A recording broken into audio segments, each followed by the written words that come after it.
Subtitling Russia reports gains where there are none, conceals its dead who lie on the roadsides of the approaches near Pokrovsk, Kupiansk, and other cities. And at the same time, it acts as if there are no problems in the country. While every day a refinery, a depot, a thermal power plant, or a substation is hit, the ruble is worth less, inflation is high, and the standard of living is worse than before the war. The special operation has missed its 3-day target by 1,364 days, while Russia has to mourn over 1 million losses, which will be missing in the economy and in the country.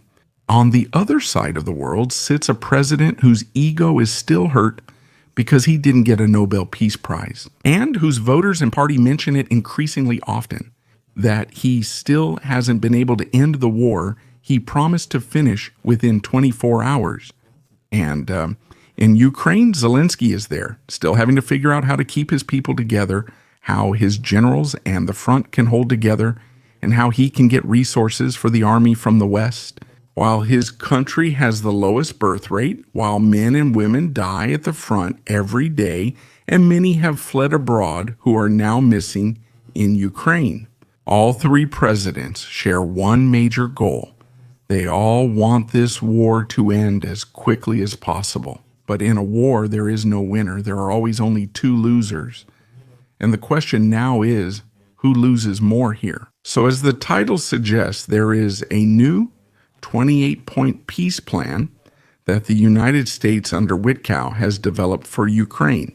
And I will show you the most relevant parts of it today. Don't worry, we'll go through everything. But it won't be an endlessly long video with a lot of talking. As always, we'll focus on the most important points without a lot of chatter. Short and to the point, just like always. The plan was published by Axios and was also translated from Russian, partly as it is written here. Here we see the concept in the background. Now take a moment to think about where the content might come from. You'll hear it later from the wording and the demands. Anyway, Witkow is basically the special envoy for Russian affairs, while Kellogg is the one for Ukrainian affairs. But Witkow is basically just the Kremlin's mouthpiece to Trump. Whether he stands between them and repeats what the Kremlin wants, or Putin and Trump talk on the phone themselves and he just tells them what they demand, it makes absolutely no difference. There have been many plans in the past, but this time Trump is directly threatening Zelensky and saying that Ukraine should agree to these demands by Thursday. If they don't sign, the United States will stop all weapons deliveries and also any further aid, like not passing on intelligence information anymore, which Ukraine relies on. In the end, it means either Ukraine loses a once important ally, or they lose face, land, and other things because they allowed themselves to be blackmailed. And secondly, also accept the demands, which mostly work in Russia's favor. But more on that later. Let's get started. Ukraine is recognized as a sovereign state. This point could have been left out too. Even Russia acknowledged Ukraine's sovereignty after the Soviet Union collapsed in the Budapest Memorandum, but has repeatedly violated and revoked it since. Russia, Ukraine, and Europe are supposed to sign a joint non-aggression pact. And I'll repeat what I've said many times before. That's a pseudo-guarantee. Such a pact can simply be withdrawn before an attack. I can and will break such a pact, and Russia will break such a pact as well.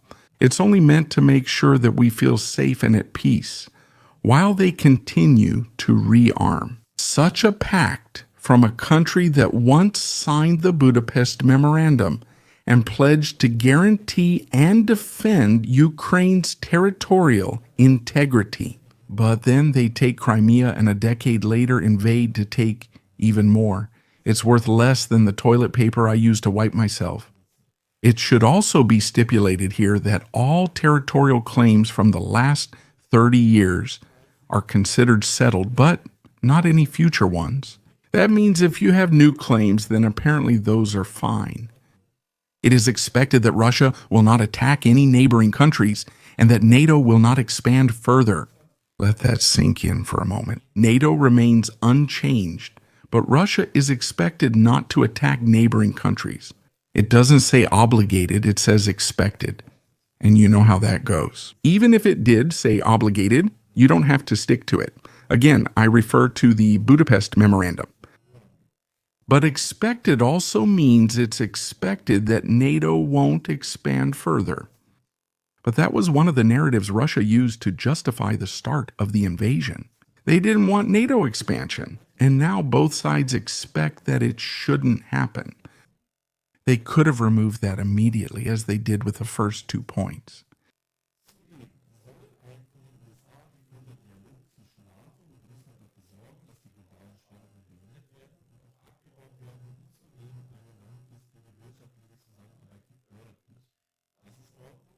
The Tris Bridge, Fashmaniper, Cleverenter, Buyer.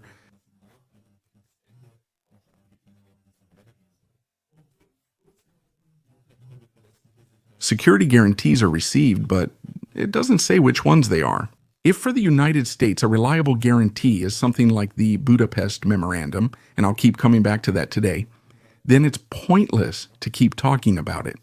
The next thing is that the Ukrainian army is supposed to be limited to 600,000 soldiers. That's about 250,000 fewer soldiers than now, and half as many as Russia plans for its armed forces. I'm going to give a spoiler now. There will be no restriction for the Russians regarding their army size in this document, only for the Ukrainians. And that plays right into Russia's hands with a large army, since they don't have to accept any restrictions. And in the coming years after the end of a war, they will continue to arm and build up anyway, just as they themselves have announced, while Ukraine will have a comparatively small army that would be inferior in the event of another attack, especially with unclear security guarantees. Realistically, they won't even be able to field 600,000 men, at least not on their own. If we don't fund their army, things will look bad. Many people are abroad, many factories, and large parts of the industry are destroyed or in the occupied zone. The country will then need workers again, not 600,000 soldiers that can hardly be paid out of its own pocket. When all the damage in the country has to be repaired and the economy needs to get going again. However, Kiev must also give up on NATO membership, not just verbally or on paper, but quite the opposite. It is even supposed to become part of the Constitution, stating that they will not join NATO. This means that there will be no real security guarantee so far, and Ukraine will have to maintain high spending on its military, otherwise they would be left defenseless. On the other hand, NATO is also supposed to agree not to admit Ukraine now or in the future. NATO is also supposed to agree not to station any troops in Ukraine. Here, they want to prevent France and Great Britain, as has already been suggested, from stationing peacekeeping troops either along the Ukrainian contact line, to monitor the front line, or to protect important infrastructure in Ukraine. Point 9 states that European aircraft are to be stationed in Poland, which actually doesn't make sense, since Polish aircraft are European aircraft and are already stationed in Poland. This is likely a translation error. Maybe they just meant NATO or Western aircraft in general. It's also possible that they want the future Rafale or Gripen jets, which will eventually be handed over to Ukraine to be stationed in Poland instead of Ukraine. But that would exclude the F-16s, which from the Russian perspective would be acceptable, since there are only about 24 of them, while the Gripens, Mirages, and Rafales will total several hundred. If they all end up there? If European fighter jets are explicitly mentioned, the obvious Russian interpretation is simple. That means no United States jets in Poland, but only European aircraft stationed in Poland. And if Russia signs a wording that defines who and what is allowed to be stationed here and there, which is included in the convention, that is the European Union Convention, it affects the parties to the conflict who are on the attention flank. The United States is expected to give Ukraine security guarantees, but these could be withdrawn if Ukraine attacks Moscow or invades Russia. However, if Russia were to invade Ukraine, there would be a coordinated military response, which is not specified in detail. and the full sanctions would also come back into effect. All Russian benefits from the deal would be revoked, and recognition of the new territory withdrawn. We'll get to that later. Oh yes, by the way, I'll just call this a guarantee for now. And the United States also charges for it, but we'll see more about that later on. Ukraine gets the right to join the European Union and receives limited market access while its application is being reviewed. That's of course very interesting since the content of the agreement more or less comes from Russia, and Ukraine has to sign it, and the United States of America as well. Sit at this table. As far as I know, the European Union had no say in this. So the European Union is basically being forced to guarantee market access to Ukraine. A powerful package for the reconstruction of Ukraine is also supposed to be created, in which the United States will help to improve, rebuild, and operate the gas pipelines in Ukraine. Also, the creation of an investment fund for the development of rapidly growing industries, data centers, and artificial intelligence, the reconstruction of areas destroyed by the war, the modernization of cities and residential areas, and the promotion of the extraction of natural minerals. Additionally, the World Bank is expected to create a financing package to speed up efforts. I still see it the same way I did at first. It's good that people are already considering how future reconstruction will be financed. The next point states that Russia will be reintegrated into the world economy and that the sanctions will be gradually reduced and eventually lifted. Russia will also secure a United States agreement aimed at promoting artificial intelligence, data centers, and similar initiatives like the Ukrainian Investment Fund, as well as the mining of rare earths in the Arctic. Also, Russia is expected to be invited back to the G8. So what have we learned so far? The United States and Russia want to improve their relations and, above all, bind themselves to each other through many agreements. And if Russia were to attack Ukraine again, it would be less in the interest of the United States to take action against a good economic partner with whom they now share many technologies and have built many industries together. And Ukraine can't keep up with that or offer a good alternative. That makes each of the previous guarantees dangerous, or at least weakens them. $100 billion of frozen Russian assets are to be invested in United States-led reconstruction packages in Ukraine. The United States will then receive 50% of the profits from the resulting measures. Europe is supposed to add another $100 billion to increase the investment volume. To increase it, other frozen assets are to be put into a separate United States-Russian investment, so as not to give Russia incentives to start another war. Here, they are once again deciding over funds in Europe and from Europe, without Europe having a say. Also, Russia and Europe must pay so the United States receives 50% of future profits. But Ukraine, Russia, and Europe get nothing, even though the United States will be the only one not to suffer any financial losses. The United States and Russia will work together in a joint group for security concerns and ensure that these points are upheld in a treaty. Russia will legally establish a non-aggression policy toward Ukraine and Europe. That has absolutely no value. You know why yourself. Budapest Memorandum. The United States and Russia will extend the treaty on non-proliferation and control of nuclear weapons. Ukraine commits to remaining a non-nuclear state. They did the same back then with the Budapest Memorandum. That's why Russia had grounds to attack them initially, as they lacked defensive weapons. Therefore, we won't see any security guarantees in another conflict. The Zaporizhia nuclear power plant will operate under International Atomic Energy Agency supervision. The generated electricity will be split equally between Russia and Ukraine at a 1-to-1 ratio. That can be seen clearly at this moment, because right now Russia has also occupied this area. This area isn't held by Ukrainians. It's fully surrounded and occupied by Russians.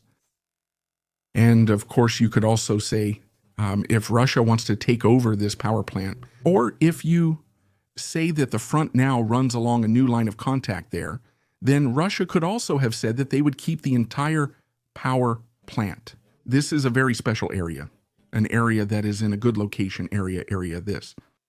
This is actually one of the few points where, even in this scenario, Ukraine gains an advantage. Both countries must maintain school programs promoting tolerance, cultural diversity, and anti-racism. Crimea, Luhansk, and Donetsk are recognized as part of Russia. Kherson and Zaporizhia will freeze at the contact line and form a new border there, which will then also be recognized as state territory on the Russian side. All other territorial claims will be dropped by Russia, and the Ukrainian forces are supposed to withdraw from the areas currently under their control, but located within the claimed regions, so that Russia can gain full control over Donetsk and Luhansk. However, this is supposed to become a buffer zone, which will then be considered demilitarized but is supposed to be Russian territory. That's very critical, but I'll come back to that at the end. After the territorial changes, Russians and Ukrainians agree not to alter these agreements further. The Dnipro may continue to be used for shipping, and access to the Black Sea remains open, which would of course be good for the Ukrainians to transport goods.